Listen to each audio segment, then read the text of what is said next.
जरूरी नहीं कि जिंदगी में हम आए हैं और हम जैसा सोचें वैसा ही हो। जरूरी नहीं है कि हम संसार सागर में, देखो भगवान ने आपको और हमको जन्म दे दिया, शरीर कैसा देना था ये उसको मालूम, हमारे पूर्व का कैसा कर्म था उसके अनुसार हमारा शरीर मिला। आपको और हमको जो शरीर मिला ये हमारे पूर्व के कर्म के अनुसार। आप सुंदर बनकर जन्मे, भगवान की कृपा है। आपके हाथ भगवान ने दिया, भगवान की कृपा है। आपके पांव भगवान ने दिया, भगवान की कृपा है। नेत्र दिए, भगवान की कृपा है। जिह्वा दी, वाणी दी, भगवान की कृपा है। श्रवण शक्ति दी, भगवान की कृपा है। बुद्धि दी, भगवान की कृपा है। शरीर कैसा देना था ये परमात्मा ने हमारे पूर्व का स्मरण कर कर, पूर्व के खातों को देखकर तब भगवान ने हमको दिया। यहां जितने लोग बैठे हैं, अगर आप में से किसी ने लोन लिया हो तो बैंक वाले पुराना हिसाब देखते हैं। यहाँ माइंस वाले बहुत काम करते होंगे तो लोन लेना ही पड़ता होगा, है? तो लोन लेते होगे तो पुराना हिसाब देखा जाता है। पहले लिया था, जमा करा कि नहीं करा, इतना पैसा लिया था, उस बैंक से उठाया था।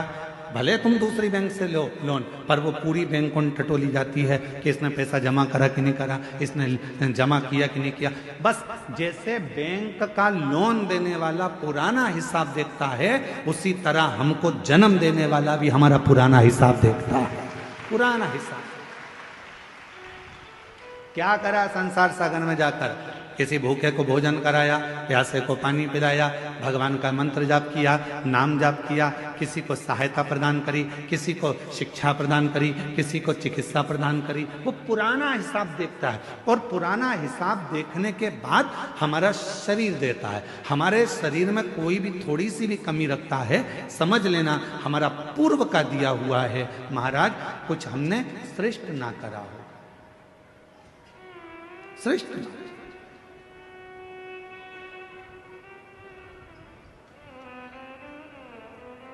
धृतराष्ट्र नेत्र नहीं है। एक बार भगवान द्वारका नाथ से धृतराष्ट्र ने पूछ लिया, क्या बता सकते हो कि मेरे नेत्र क्यों नहीं है? मैं इतना सुंदर जन्मा, मैं इतने बड़े राज्य का राजा बना, मैं इतना बड़ा नरेश बना, मैं इस हस्तिनापुर का राज सिंहासन संभाल रहा हूं और मेरे नेत्र नहीं है। आप बता सकते हो कि मेरी किस्मत ऐसी क्यों लिखी? भगवान द्वारकानाथ ने कहा, पूर्व जन्म में तुम एक सुंदर राजकुमार थे, एक हंस को देख लिया था, उस हंसनी को पकड़ने के चक्कर में वो तुम्हारे हाथ ना आई, तो उसके साथ में जितने भी लोग बच्चे थे उन सब के नेत्र तुमने हर लिए थे, इसलिए तुम्हारे नेत्रों को हरा गया। पूर्व का कर्म। कोई पिछले जन्म के अच्छे कर्म मुझे बाबा दे, कोई पिछले जन्म के अच्छे कर्म मुझे बाबा तेरा साथ मिला।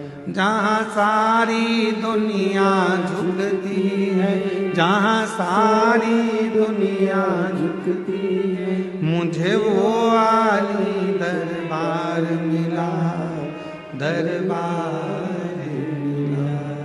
कोई पिछले जन्म के अच्छे कर्म मुझे बाबा तेरा साथ मिला। पूर्व का हमारा कोई अच्छा पुण्य होगा, अच्छे हाथ पैर दे दिए। पूर्व का हमारा कोई पुण्य होगा, बोलने के लिए वाणी दे दी। पूर्व का अच्छा पुण्य होगा, देखने के लिए नेत्र दे दिए महाराज। और भगवान ने सब कुछ दिया, पूर्व का पुण्य।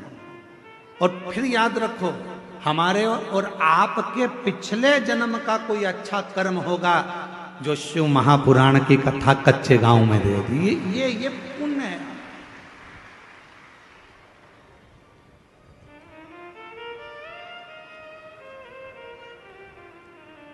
यहां से जाने के बाद भगवान को धन्यवाद देना, तूने बड़ी कृपा करी, हमारे गांव के पास में कथा करवा दी, मैं जाके कथा सुन ली, तूने बड़ी कृपा करी, मेरे दोनों पांव अच्छे चलकर गई, तूने बड़ी कृपा करी, गाड़ी से पहुंच गई, तूने बड़ी कृपा करी, बैठने की जगह भी दे दी, तूने बड़ी कृपा करी, कथा सुनने के लिए कान भी अच्छे दिए। एक आध गड़बड़ हो जाता तो फिर ध्यान लगा कर सुनना पड़ता।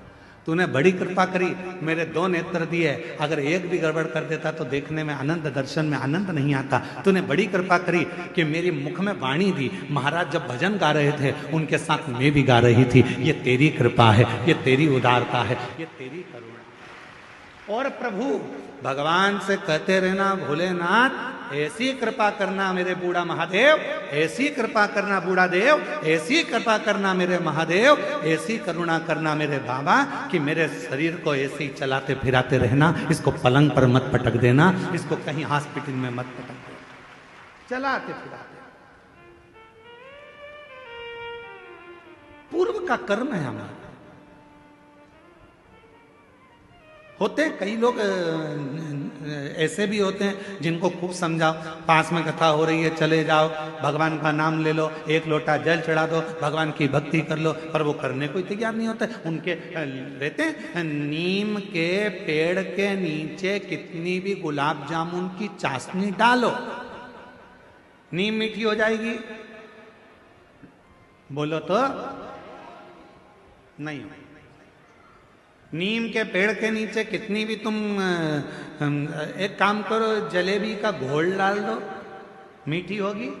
चलो जान दो। अच्छा, करेले के पेड़ के नीचे, करेले के पौधे के नीचे, करेले की बेल के नीचे आप गुलाब जामुन की चाशनी डालो, रसगुल्ले की चाशनी डालो, क्योंकि वो रसगुल्ला खाने के बाद उसका पानी तो काम आता ही नहीं है। तो एक काम करें अपन कि करेले की बेल के नीचे डाल देते हैं, तो करेला मीठा हो जाएगा।